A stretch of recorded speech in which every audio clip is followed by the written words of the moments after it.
That's good. Thank you. Great. Well, thank you so much. I want to begin by expressing my gratitude to the MDA for all it has done over many, many years to really lead the fight and help us solve ALS. I also want to just say it is a privilege to follow James Berry, whom I've worked with for many years. You will not find a better ALS clinician scientist than James Berry anywhere.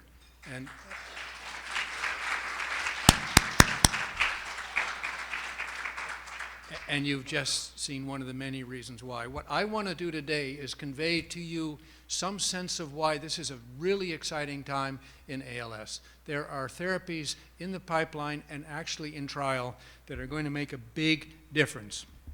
And what I'd like to do is tell you a little bit about why I feel and others feel so very excited. My work and the stuff I want to present here reflects the effort of many, many people. I'll try to make this work. There we go. And I will try to acknowledge them as I go through my presentation.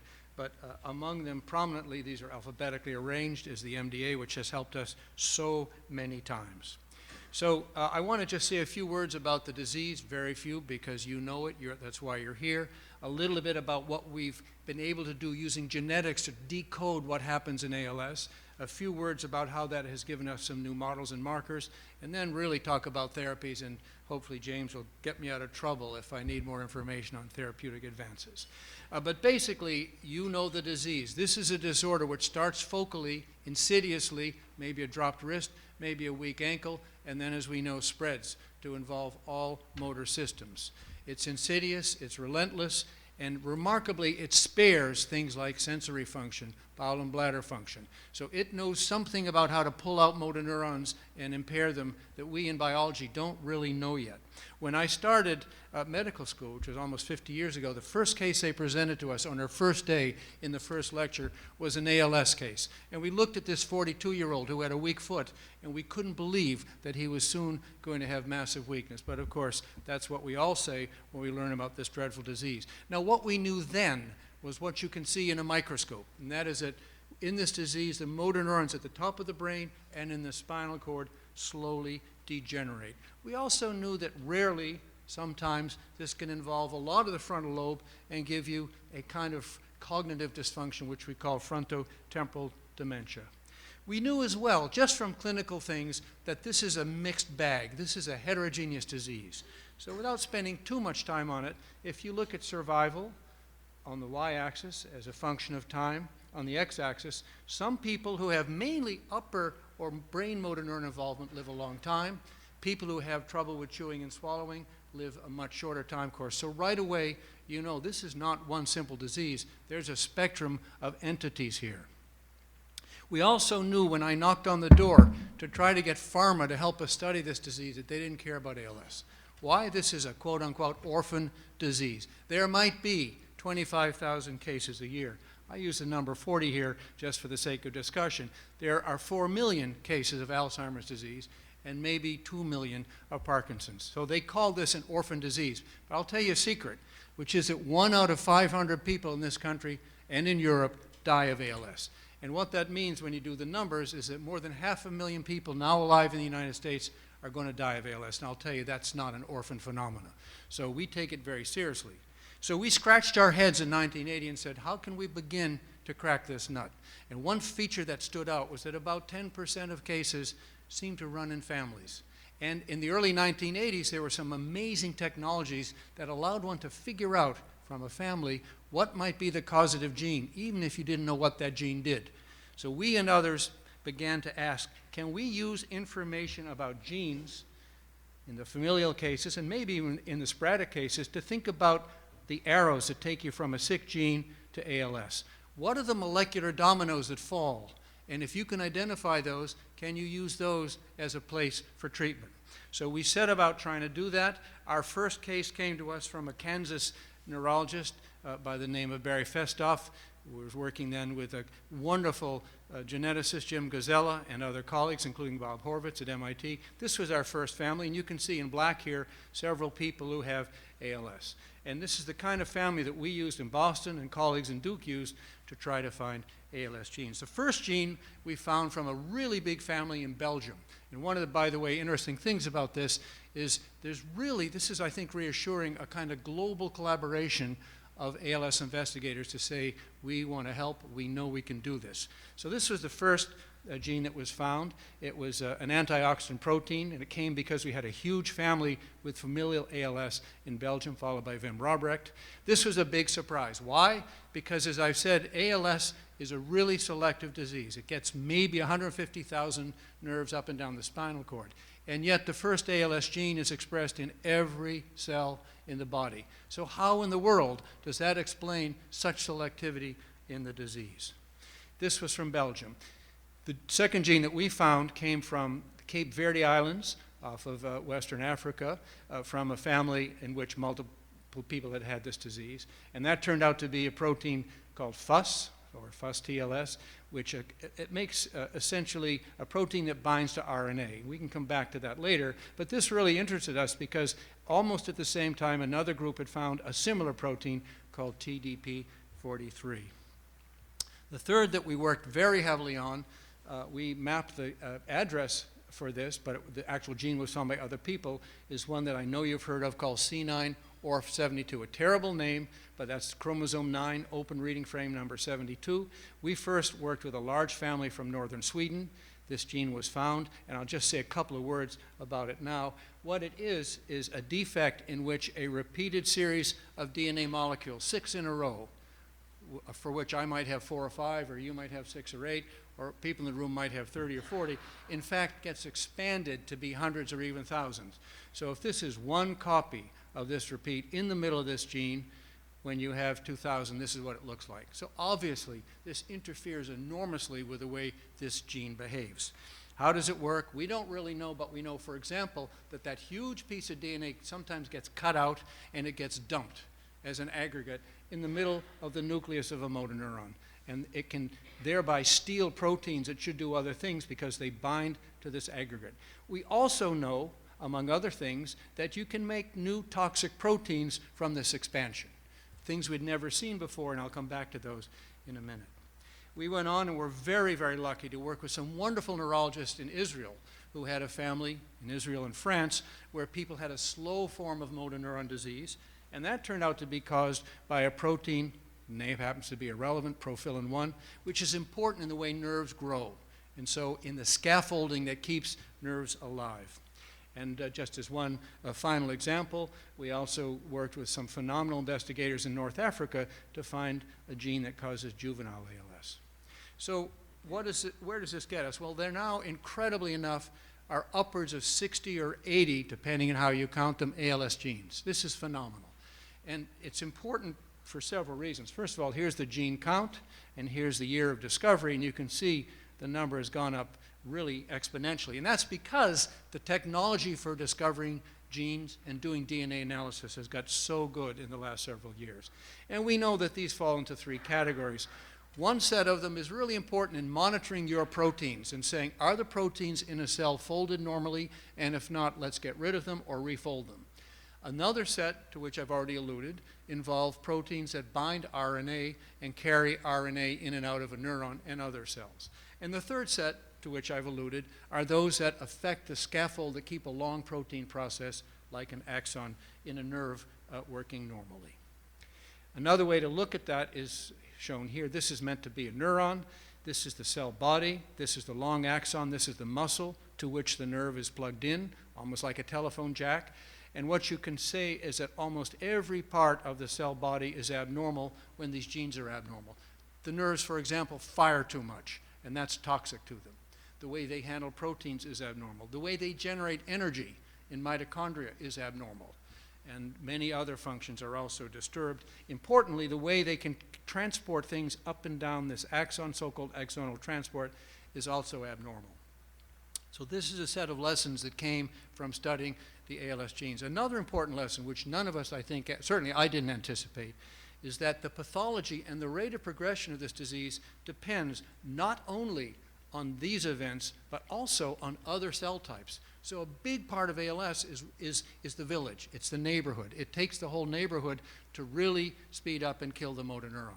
And so, for example, there are cells called microglia, others called astrocytes, and others called oligodendroglia. And all of these, when they have mutated genes, adversely affect the motor neuron. So this is bewildering in the complexity, but it does mean that treating that so-called neuroinflammatory process where these cells get activated is another way to think about ALS therapies, and I'm going to come back to that. So another thing that's come from having these gene defects is, of course, models, okay? So it's very exciting that if you take that first mutant SOD1 gene and put it in a mouse, incredibly enough, if you express enough of it, the mouse gets a disease that looks in an eerie manner just like our patient. So the mouse grows normally, then it gets a little weakness in one hind limb, then that spreads, and pretty soon, sadly, over about 4 to 6 weeks, the mouse dies of ALS. And others have recently shown that if we put the scaffolding gene profilin, which is mutated into a mouse, we see the same thing. But this isn't where it ends. What's incredibly exciting now, as I think you know, is that we can take a skin cell or a blood cell from a patient and make stem cells, and from the stem cells you can make new motor neurons. And that means the following. You can have a petri dish in the lab where Joe Smith has a motor neuron growing. In the morning you can see Joe Smith in the clinic, study him, hopefully help him, go to the lab in the afternoon and study Joe Smith's motor neurons. And you can look at those cells, those stem cell-derived motor neurons, and try to treat them, knowing that that will also give you some insight into how this disease progresses. So shown here is for a kind of a crude picture of a motor neuron from a patient with this C9orf72 lesion. And I will tell you that there are many entities, including drug companies now, that are doing drug screening to try to correct the defect in the petri dish, knowing that if that works, we can go back to the mouse or to people, and that may speed up studies. If we do one study, and James has touched on this a little bit, if we do one study in a human being, it takes about 3 years, it might cost $50 or $60 million. If we do it in a mouse, it takes 6 months and it might cost $80,000. We can do it for $10 a drug in 24 hours in the stem cells. So although that's way removed from reality, the efficiency in terms of screening is enormous. So this too is an advantage that we didn't have only 5 years ago. James has alluded to this issue of biomarkers. How do we know how active the disease is?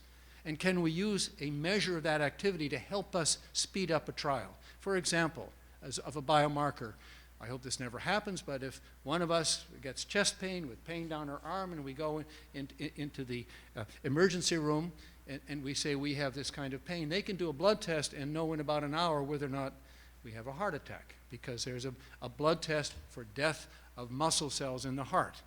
We don't have that in ALS, although we're sneaking up on it. And so this too will make a big difference. Because again, thinking about trials, if we can treat a population of people and look for that activity marker and show that that goes down in 6 weeks, that may give us an early indication that a trial has worked, rather than doing a 3-year study, again at 50 or 60 or 70 million dollars. So just very, very briefly, the C9orf peptides that I mentioned that are made by this expanded piece of DNA, in fact, can be measured in the spinal fluid. So here on the left is a picture of the level of one of them called GP in patients with the mutation and patients without. And as you can see, there is a huge difference. So the presence of these in the spinal fluid says not only that that gene is there, but that it's actively making a product. So if one of our goals is to turn off that gene, then looking at the spinal fluid after 3 or 4 weeks should tell us whether or not we've effectively shut that gene down, because we ought to see these proteins disappear. And the other point here is that it turns out that in each person the levels may be a little different, but they tend to be stable over time. So that is another reason why we think this could be a good marker. Now, the folks at the Mass General have pioneered another very important biomarker, and that is looking at the activity of those 3 cell types that I mentioned that get activated and accelerate death of motor neurons, so-called Neuro Inflammation. They have a small molecule which they can give with a radioactive marker into the bloodstream. It goes to the brain, and when those cells are activated, it's taken up very avidly in a manner that allows imaging So you see here essentially images of the brain in people who have this so-called neuro inflammation, and these red regions at the top here and on the left indicate areas of active neuroinflammation that can be measured. And there is a correlation broadly between where the inflammation is and the type of ALS. So limb onset ALS that involves arms or legs shows more inflammation in those areas of the brain. Bulbar onset that involves chewing, speaking, and swallowing, where the problem is more at the base of the brain, shows more neuroinflammation at the base of the brain, as you see here. So this too may be a very powerful tool going forward. And the last thing I would say is there are still others, and we don't have time to talk about them. But for example, when any kind of injury occurs to the brain or the spinal cord, there are breakdown products from proteins in nerves called neurofilaments that you can measure in the blood or the spinal fluid. So believe it or not, just doing a measurement of nerve degradation products, such as these neurofilaments, is another measure of activity of death in the spinal, in the CNS.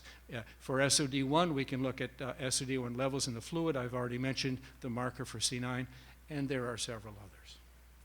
So this begins to take us back toward thinking about therapies. And what I'd like to do is show you how we've now modified that picture of the flow chart.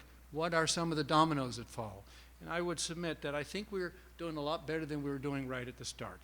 The challenge as we begin to understand this is, of course, that this is a disease which, as I've already said, is heterogeneous. And when you look at all the genes, that just proves it. There are 50 or 60 different genes, so you know it's heterogeneous. The fact that it's diagnosed typically long after it's been rolling along means we may be late to the party in terms of therapy. We know that it's difficult to get drugs into the brain. The brain has a blood-brain barrier, an iron curtain around it, and one of the big challenges is how do you get drugs through that to really treat the brain? And as I've said, we've had this problem with not having good biomarkers. But that said, this is the current sense of the flow chart that I started out with. We now know that there's one set of genes that basically go downstream to cause all those things that can go wrong, the excessive firing, too little ATP, and so forth, and cause ALS. But what's really exciting is that we now know that there's another set of genes that involve some steps in between that we don't see in the protein quality control genes. And this means we have some new targets for treatment that we didn't have only 3 or 4 years ago. And what's really exciting, and this to me is really breakthrough stuff, is that it's been learned in only the last 3 or 4 months that if you look at non-familial ALS, sporadic ALS, it too, and I've got it indicated here, whether it's through a gene or poisons, we don't know, but it too involves this pathway.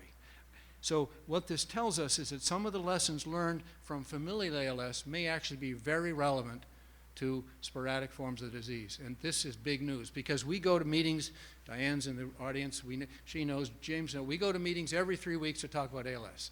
I was saying earlier to our colleagues, we meet in airports, we meet in hotel lobbies, you never know. We never see the cities we go to, we just go, lock ourselves up and talk about ALS. But the thing that we never talk enough about is sporadic ALS. And what I think is so exciting now is that we have a link to thinking about sporadic ALS. And I won't belabor this, but I'll just tell you, one of the things that seems to go wrong is that in many cases sporadic ALS, and in those that involve the genes that affect RNA, this protein called TDP43, like the one I mentioned, FUS, becomes abnormal both in its localization and its function.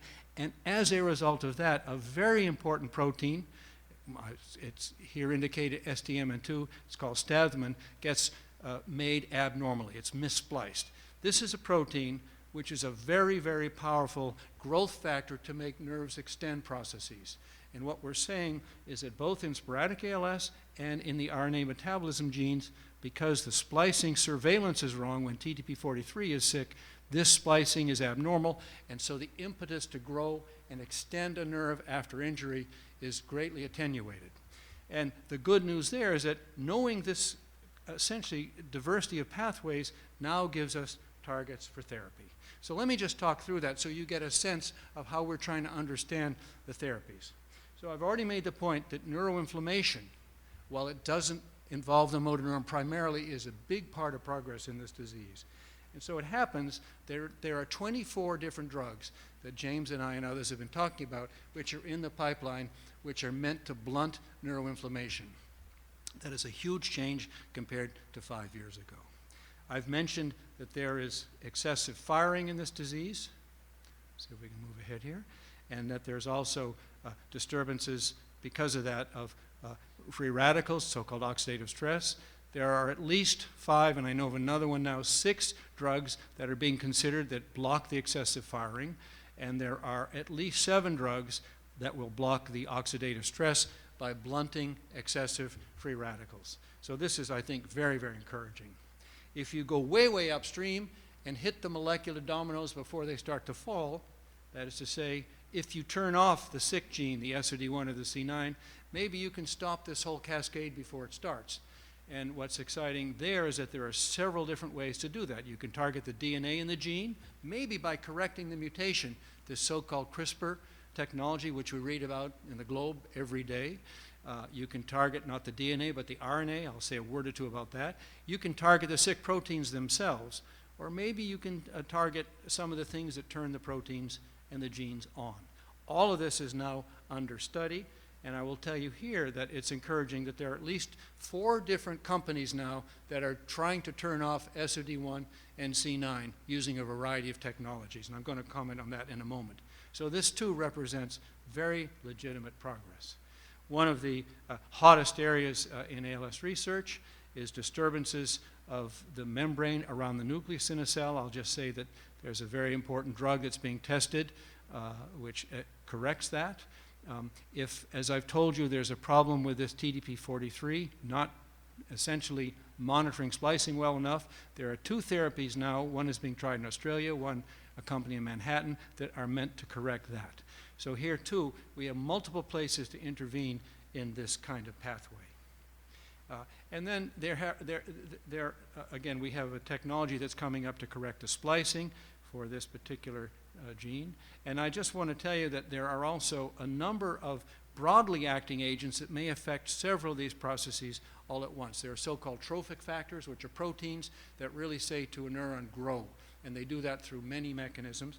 And then there are stem cell therapies in which cells are given not to replace motor neurons, but to simply secrete a lot of viability promoting factors that will make the motor neurons more healthy. So there's a variety of things out there in the pipeline that are very, very exciting. Now, some of them are actually in trial, and I'll just comment briefly on some of those, and then I'll stop and take questions. But the area of cell therapy we talk a lot about. There are at least 4 different types of cell therapy being tried by very legitimate, excellent clinician scientists out there. So we've done work with this Israeli company called Brainstorm. I'm going to comment on that in a minute, using stem cells basically derived from the bone marrow. The Mayo Clinic has a parallel process in which they've used, of all things, stem cells derived from fat cells. You can literally harvest fat, grow it in a dish, and get stem cells from it. There are a couple of studies that have used neuronal precursor cells. This is actually not indented properly, but one was done by Emory University, and another is being done at Cedars-Sinai. So at least 4 very solid, well thought out studies. So our study started actually 4 or 5 years ago. It's involved in its first form work we've done at UMass jointly with James and Merritt at Mass General and the Mayo Clinic. And in this study, what we do is harvest bone marrow, take the bone marrow, grow it in a petri dish for about a month, from which there are extracted so-called mesenchymal stem cells. And then those, not motor neurons, but those mesenchymal stem cells are infused back into the spinal fluid. In the first case, we also put them back into muscle. Now we're just doing in the spinal fluid, where they reside for several weeks and secrete, each of them, a number of different kinds of beneficial growth factors, which have 2 properties. One, the growth factors are essentially viability, like protein vitamins that keep motor neurons more healthy. They also secrete proteins that suppress the neuroinflammation. So you get 4 or 5 different types of beneficial effect from these cells. The problem is the cells don't last a long time, so in fact you may have to give them several times in a row. And I can tell you we're now doing a second phase, a study with 6 centers, including again with James, in which we're giving 3 repeat doses. I want to just comment on suppressing gene activity, which has now gone farther, the farthest with SOD1. This can be done by attacking the DNA or the RNA, or both perhaps. And this is just meant to remind us that this is the DNA, which is what's in a gene. It acts by making essentially an instructor protein, instructor nucleic acid, which is RNA, and this then goes out into the cell and makes protein. And so both of these methods are designed to interrupt the RNA so that it can't make the protein. So one involves DNA molecules, typically 20 or 30 DNA molecules spliced together in a so-called antisense oligonucleotide, and another involves RNA molecules, again, 20, 25 of them spliced together in what's called a microRNA. That gets delivered to the nervous system through a virus. Typically, we use a thing called adeno-associated virus. We put that into the spinal fluid. It goes all up and down the spinal cord and releases the RNA. With the ASO, the DNA, you just put it as it is into the spinal fluid, and it gets its way into the CNS. And one of the most exciting aspects of ALS in probably forever, I mean a really exciting piece of news, is that the company Biogen has worked with the company Ionis to make an ASO, which they've labeled, named it Tofersen, which they've given now to sets of SOD patients, patients with ALS due to the SOD1 mutation, into the spinal fluid. And in a dose-dependent manner, they're showing in early pilot studies, which will have to be confirmed, but very promising, that they can reduce the level of SOD1 in the spinal fluid, and there's a suggestion that there's some clinical benefit. So this is just gigantic news. This is personalized medicine at its best. Now, the problem is this: if it works, please God it does, it's only going to be good for SOD patients. But it's at least a start. And I will tell you that we've done a lot of work, as have others, on the microRNA approach. This shows an ALS mouse at the top. It's about to die. They typically die at about 135, 136 days. This is the survival curve. This is a percent surviving. This is time. In blue, you see the death curve in an untreated animal. But at the bottom, oh, this is not good. Wow, just as we get to a good punchline.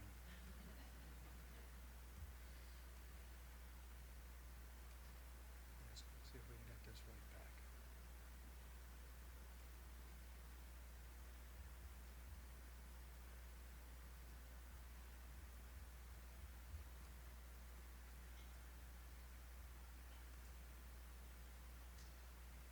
So at the top, again, you see an untreated animal, which is about to die at the 135-day point. But in the bottom, there is an animal, a littermate of the animal above, treated with a virus, AAV, that makes this microRNA that suppresses SOD1. These animals, my goodness, we're having a lot of trouble with this today. Nope. All right, it's apparently not there we go, maybe that, yeah. So this is a littermate at 198 days, not quite normal, a curve back, but able, as you can see, to crawl upside down, essentially doesn't have ALS. And that's because this virus has gone into the spinal cord and turned off the gene. So this is also potentially very, very exciting. We've done a lot of work trying the same reagent in monkeys, 3 different kinds of monkeys. And what we can show, it's a little hard to see perhaps in the back, but if the normal SOD activity is shown by the tall blue line here, when we treat monkeys, the virus goes into the motor neurons and suppresses SOD1 in the best instances by about 90%, as shown on the right here. So this, in fact, has led us to go now into a pilot human trial. James and I have worked very hard on this. We've now treated 2 patients with this reagent, and I will tell you, it also has some features that look very, very encouraging to us. Now, the ASOs that Biogen is developing are fantastic reagents. If there is a downside to them, it is that they will have to be given 2 or 3 or 4 times a year. If all goes well with the viral therapy, that's a one and done, because the virus gets into the nervous system and keeps producing its cargo. So that actually could be something like a permanent fix. And I'm not going to belabor the discussion of C9orf72, but I will tell you several companies are now working on silencing it as well, and the early data also look potentially quite exciting. And actually, this has now begun in human trials. So this is pretty exciting. Well, what about conventional trials with what we used to call small molecules? The new trials using cells, using ASOs, using microRNA sort of fall under the umbrella of biologics. What about more conventional therapies? And as I've already mentioned, there are a variety of steps where we know there are places to intervene, and I'm pleased to say that there are multiple advanced studies now being done looking at several small molecules that attack several of the steps in the flow chart that I've already shown you. Some of them are being studied here in Boston, some are being studied elsewhere, But the point is, it's a very, very robust pipeline. And I think this is certainly vastly better than things were 6 or 7 years ago. And I'm, for all of these reasons, extremely excited by where the field is going. So if I have one thing to say, it's number one here, there really will be effective therapies for ALS. There's no doubt about that. Of course, it's always a race against time, but they will definitely be there. It may be, and we haven't talked about this, that it will require multiple therapies to treat this disease. So I showed you the picture of the cell body and the axon and the neuromuscular junction. And I believe deeply that when the house burns down, it burns down in several ways. There's a fire in the attic, there's a fire in the garage, and you may have to treat what's going on in the cell body, which may be different than what's going on in the axon, which may be different than what's going on out in the muscle. And it may be that we won't get a really effective therapy until we treat each component of the disease. But I think that will happen, and we at least have ideas about how to do that. I've already made the point that treatments may very well be personalized by genotype. In other words, genetics may dictate what kind of therapy one has. We've already seen this happening very successfully in cystic fibrosis, where the company Vertex in Cambridge has very specific molecules for people with specific cystic fibrosis gene mutations. That, I think, may be part of ALS. One of the implications of this, I think, is that if things are personalized by genotype, there is a very important role to get people's genotypes tested. So we now, in our clinic, try to get DNA on everybody and try to test them, not just because we're into discovery, but because if they have C9 or SOD1, around the corner there's a therapy they need to know about. So this isn't just an academic exercise anymore. This is an exercise with very specific therapeutic implications. Just a couple of other points. James knows a lot more about this than I do, but there are some new trial designs that are being piloted where it may be possible to try several drugs simultaneously with only one set of controls, which means that in a study, instead of having half the people be controls, or a third of them, we might have 1 in 10 be controls. Because if you combine the controls, you get a control set, basically, which is good enough for comparing each arm of a multi-arm study, a so-called platform design. And I think when we have this many drugs in the pipeline, we need a new way to do the trials, and that's coming and is very exciting. And we could say much more. My own view is that there may be multiple genes that act simultaneously in ALS and may account for some of the sporadic cases, and that too remains to be discovered.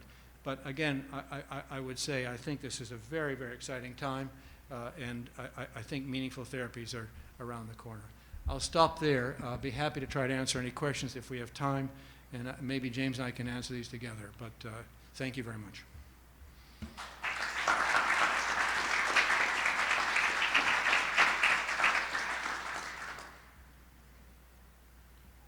So, in the back, please.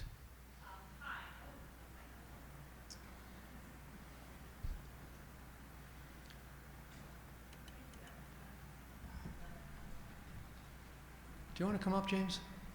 Yeah.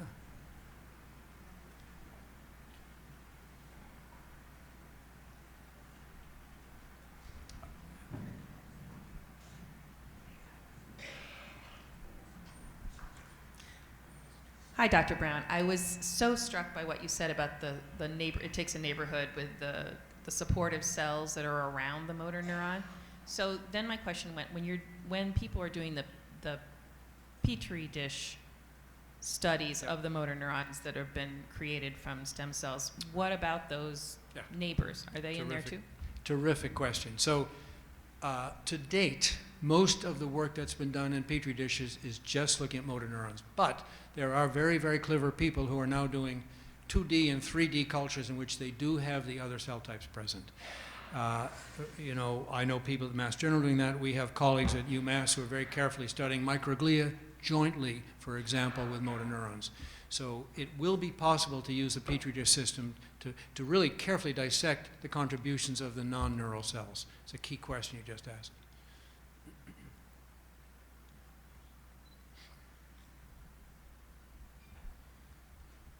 Hi, can you hear me? Yes, please. Thanks for your Thank you. presentation very much. I had a question about the platform clinical trials. When are they happening and how do you pick people for them? How does a person get targeted who's going through a platform trial so that what they're being tried for is most personalized to them? Thanks. That's a great question. So let me just expand on the idea of the platform trial, because this is new in ALS. It's new in neurology, really. But it's not new in cancer. So in the oncology field, there are a number of platform trials that have been going for many years. And the idea behind a platform trial is that when we do clinical research, when we want to do a clinical trial, we build a whole infrastructure apparatus. We have a central pharmacy that we work with, that we have to contract with, and we have monitors that we have to contract with, and a safety board, and labs, and we have to bring all these together, and we put all that infrastructure together, and at the end of the trial, we take it all apart, and if we want to do another trial, we put it all back together again. In a platform trial, what we do is build that infrastructure and build it even more robustly than we do for an individual trial, and then we can run multiple theoretical drugs, multiple candidate drugs through trials using that same infrastructure. What you lose is a little bit of flexibility in designing each of the protocols. So how often will you see people and what exact tests will you do? But what you gain is an incredible efficiency. Not only in using that infrastructure and not having to take it down and put it back up and reinstate contracts, so that saves time, and not only because you can get, you can have better sort of arrangements if you have this going in perpetuity, but because we can actually reduce the number of people on placebo. So in a platform trial, if we have three candidate drugs running at the same time, each one of them might be randomized so that three-quarters of people get drug and 1/4 of people get placebo in each of the arms. But if we share the placebo across the arms, we end up with the same number of people on placebo as on a treatment. That means that we have multiple treatments running at the same time, not necessarily against each other. It's not that we're going to choose one that's best. We'd like all of them to be successful. In order for people to be sort of delegated to one of the treatment regimens, there's an extra randomization process. So the first step will be that people would sign up to be in the platform trial. The next step would be to be randomized to an arm. Now people will know which arm they're in, A, B, or C, because the pills might be different. One might be a pill, one might be an infusion. And then they would be randomized to placebo or treatment within the arm. So there's some more complexity to a platform trial, but certainly manageable and brings a huge amount of efficiency. The process for enrolling in the trial will be very similar to enrolling in another trial. We do hope to have many centers that are involved, at least 40 centers that are involved around the country. The idea is that this should be something that should be available to a broad spectrum of people with ALS at different centers. The criteria, we hope, will be more inclusive than many of the criteria right now. And so we hope that there will be a sort of this will solve an access issue to research. You bring up another question, which is if any of these are targeting a specific subset of people with ALS, so perhaps people with more inflammation or people with a particular characteristic of ALS or subgroup, will they be automatically sort of put into the appropriate arm? And there are ways to manage that. And so we haven't yet sort of finalized the ways that we would do that, because I think it'll be dependent on what subgroup is being looked for by a particular arm. But there are ways in that randomization process to do some testing before you assign people to the arm, so you assign them to the best relevant arm. Does that answer you? Okay. Oh, and I'm sorry, you asked one other question, which is, when we're working very hard to get this platform trial going. There's been a huge amount of planning and operational, statistical design work that's gone on so far, interacting with the regulatory agencies. We're working as fast as we can to get this going. It's not yet enrolling. Thank you both for your presentations today. My question is, as I understand it, some people have gene markers for ALS and some don't. Do the diseases, are there any significant differences in those populations? And how does that affect your trials? Do you always separate them? Yeah. And, So very important issues. So For those trials that are designed to target specific gene defects, of course, the genotype, the genetic profile means everything. We'll only select people, basically, who should benefit from a particular intervention against a particular mutant gene, SOD or C9 or others. So in that case, the genotype makes a huge difference. I will tell you that in general, over the last 25 years of trials, we have not paid enough attention to genetics. Yes, we've used genetics to find genes, and that's given us models and ideas about treatment, which is great, but we have not, I think, looked carefully enough about genes as we understand the outcome of a trial. So just to give you a couple of important examples, for starters, the genes that cause ALS sometimes cause ALS with slightly different rates of progression, different, as we say, clinical features or phenotypes. So that's one problem. Right away, that means you've got mixed populations you're treating with one drug, and so if you get different proportions of those, let's say in placebo versus control, you might get a different outcome based not on the drug, but on the genotype. The second thing, which relates to the first, is there are some genes we're now discovering that have a big impact not on the risk of ALS, but on how long ALS lasts. These are survival modifiers, and they make a huge difference. So again, if you happen to overload your placebo with, let's say, the genetic type that has a much longer survival, then when you do treatment versus placebo, you may say there's no benefit when in fact there is, and the reason you don't see it is because of genetic profiling. So what I think, and James, I suspect you'd agree, we're all moving toward now is looking carefully at those issues as we do new trials, so-called stratification of folks based on their genetic profile. Thank you again for all the wonderful and exciting information. One of the questions she asked that I don't think I heard an answer to is, how will patients be selected in the new platform trials? So I think it seems apparent there'll be a lot more willing patients wanting to get into a trial than there are spots, even in the new platform. So, you know, other than the speed of screening them and, you know, where they are at with their rating, you know, is there some sort of lottery process, or how does all that work, please? Yeah, so there's a really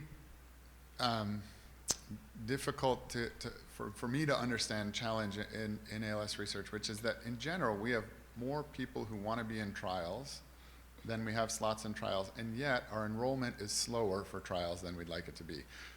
I think that part of this is a challenge in matching people who are interested in a trial with the appropriate trial, because in general we do not have a problem of sort of too many people and not enough spots in clinical trials. That may be fundamentally different in the platform trial, but we are actually preparing to enroll, you know, we're sort of setting the plan so that we could enroll it 3 times or 5 times as fast as we do other trials, and we'd like to be prepared to do that. That's a conversation that we've had.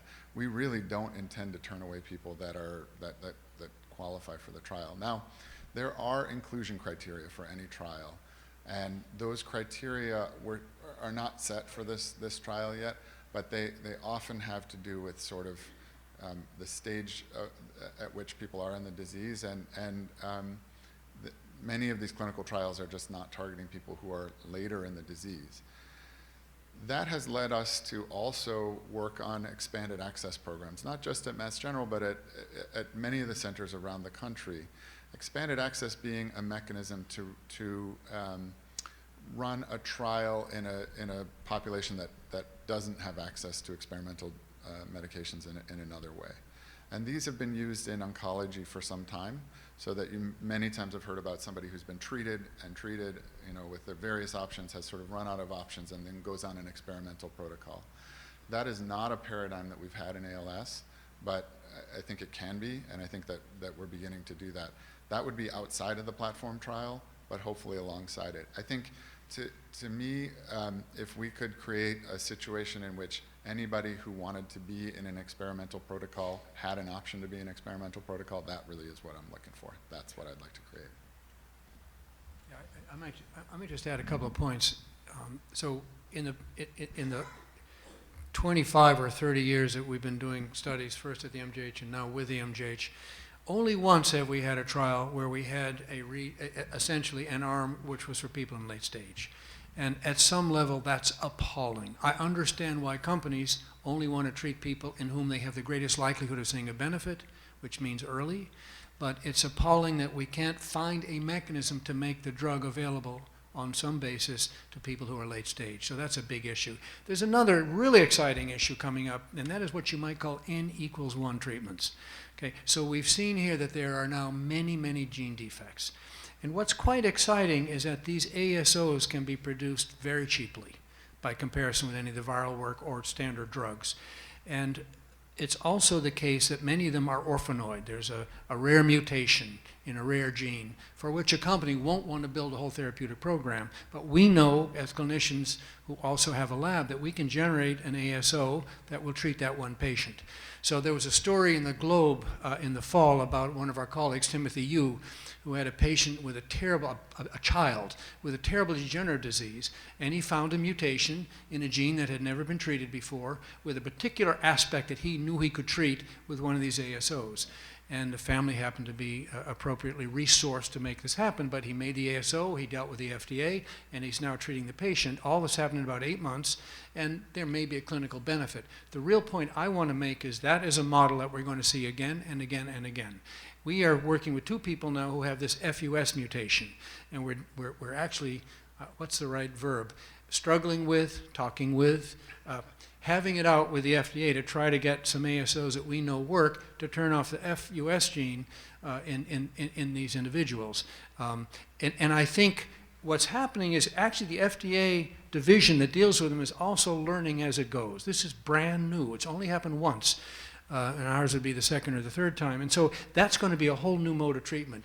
Patient, rare gene, rare mutation, a one-off N=1 treatment, and that will work for that patient, and we have to have a way to make that happen.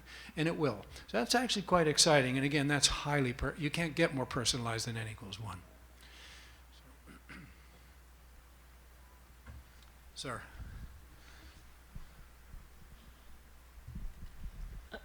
Hi. You mentioned briefly CRISPR technology and then moved quickly by it. I'm wondering if you could spend a couple of seconds talking about that and how it relates to some of the therapies. Absolutely. So the CRISPR technology is this gene editing technology which very appropriately has received great accolades over the last 2 years. And so this is in a way an approach that is the holy grail. So it's all well and good to turn off the RNA that comes from a mutant gene, but what you'd like to do is correct the mutation. What CRISPR editing theoretically lets you do is correct the mutation. It does some other things which we can mention in a minute, but that involves basically giving to each cell that you want to correct the enzyme that will do the cutting and the splicing, and also some other important molecules that tell the enzyme where to go, that guide it to the right spot. And the challenge there, as it is with delivering the microRNAs, is getting good delivery.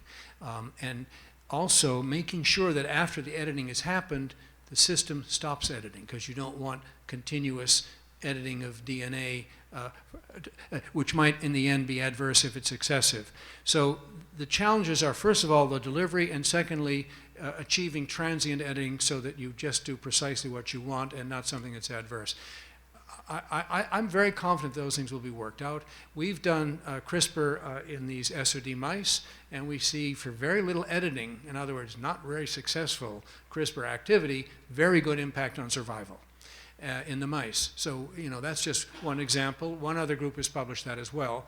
So I'm very optimistic that that will work in the long term. And then just very quickly, the same system that delivers the editing enzyme to a specific part of DNA can also be used not just to edit the DNA, but to affect the activity, for example, of the promoter that turns a gene on or off. So it may be possible to take what we call dead CRISPR, deliver it to a gene that's normally not very active, and make it much more active. So for example, in Duchenne muscular dystrophy, one of the problems is that there's a key muscle gene which is missing. There are lookalike genes that are very quiet, but if we could turn on the lookalike genes, they might take the place of the missing gene. And so one might be able to use dead Cas9, dead editing systems to do something like that. So the potential applications of the CRISPR technology are multiple and pretty exciting, but still early days.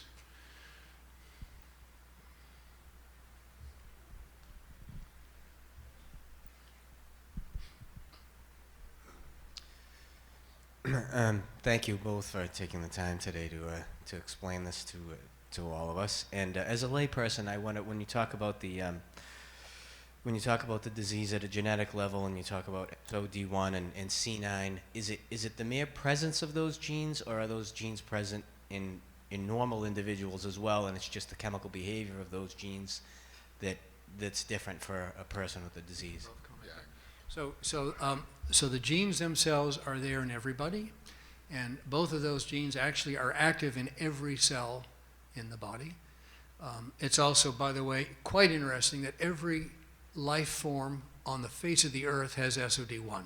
And the reason is it prevents excessive free radical damage. The earth has an oxygen atmosphere, so every cell that exists in the face of the earth has to have something like that. The problem when it's mutated is that it misbehaves. So most people with SOD-ALS have one normal copy from a normal gene and then an abnormal copy from the mutant gene, and it's the misbehavior that's the problem.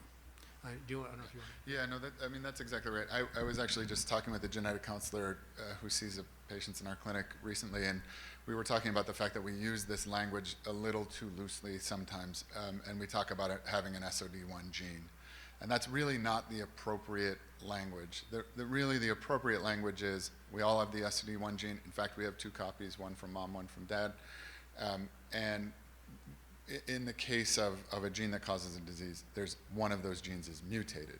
Now there are other diseases where both of the genes need to be mutated, both from mom and dad. So we not only are we speaking about it probably incorrectly, we're also not talking about any of the nuance here. But in these genes, one mutated copy is enough to cause the disease.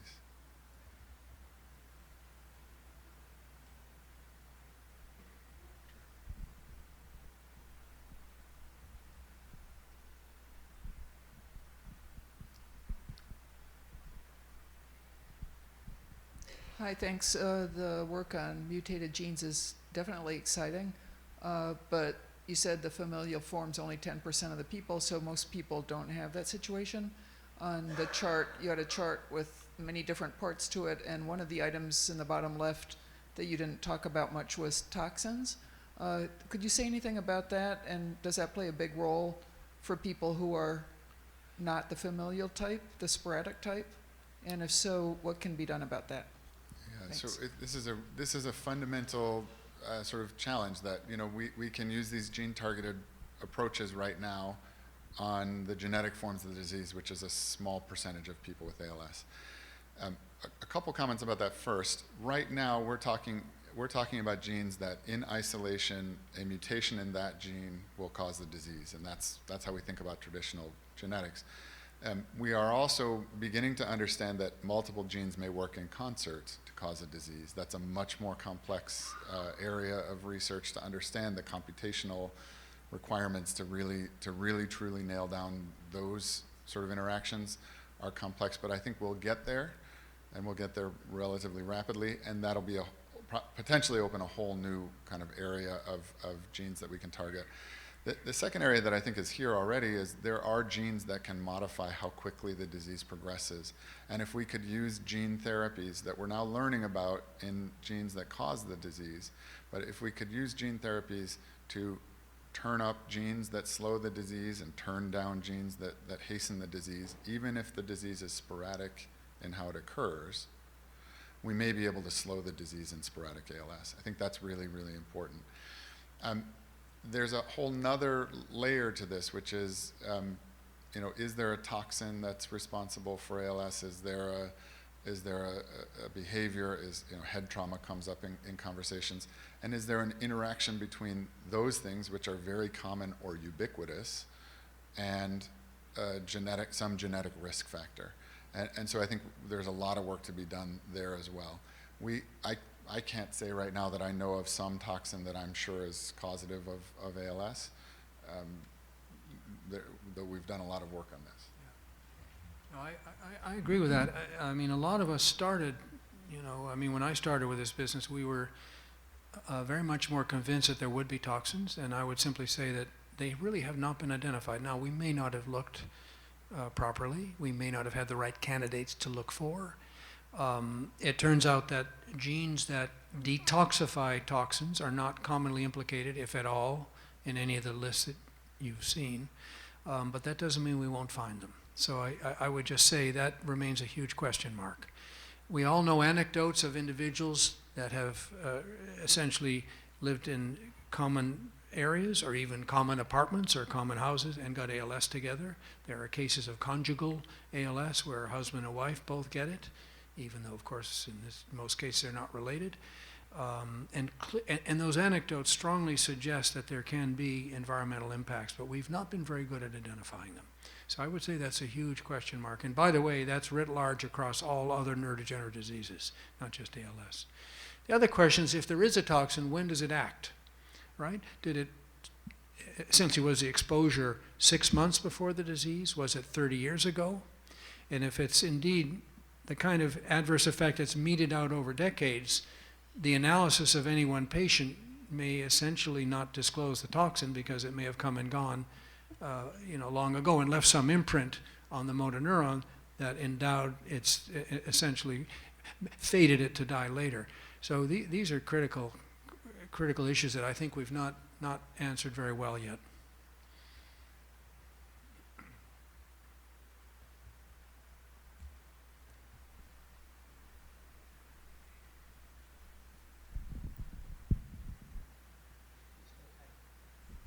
Do you have any idea why armed forces have twice the incidence of the ALS? Do we have any idea why the incidence is higher, even as high as twice as high in armed forces? The observation is true that deployed or not deployed, there is a higher incidence of ALS among veterans. And the question is, do we know why that is?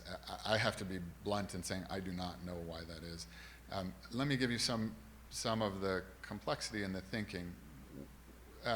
There actually have been observations that elite athletes have a higher incidence of ALS than the general population. And so one might say, well, gee, maybe using the muscles or the motor neurons in that way drives them to their limit faster in some people. And that may be true for veterans who go through basic training, are very active. But at the same time, you might say, well, gee, maybe there's a genetic factor that makes people athletic and also puts them at some risk for this disease. And I think that kind of uncertainty really runs through every one of our hypotheses about what may be leading to that increased incidence. Yeah, and that's a perfect segue to the earlier question about toxins. I had the privilege of taking care of some pilots who had been in Gulf War I, and just to pick up on the toxin theme, what was very impressive about their narratives was that they flew these sorties 20 hours a day for many, many days in a row. So they were constantly in an environment where there was oil fumes, diesel fuel, and there are actually studies possibly incriminating exposure to diesel fuel as a factor, not just in the military, but outside of the military. And we know that, for example, there are some very, very powerful oxidants such as vanadium, which are key components of those kinds of fuels. So one can weave a scenario in which there are at least candidates to test as possible toxins in the setting you've just brought up. But there's a far, of course, gap between the hypothesis and proving it.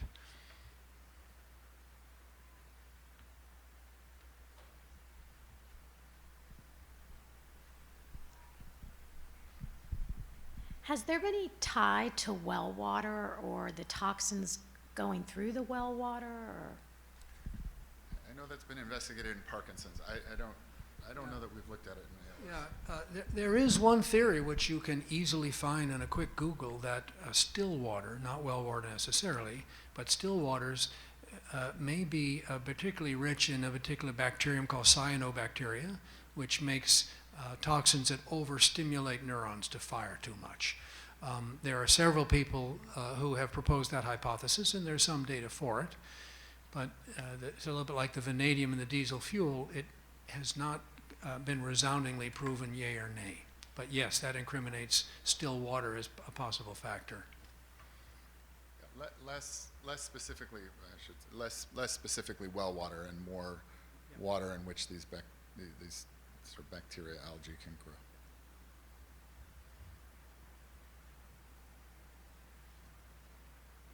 Okay. Thanks very much. Thank you very much.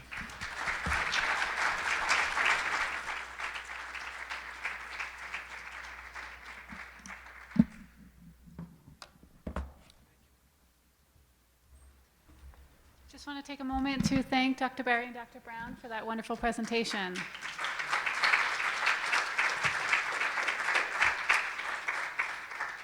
Right now is lunch, so lunch will be served. If you have an allergy or restriction, please let the Marriott staff know. Today is our break, and we'll reconvene in a little bit. Thank you.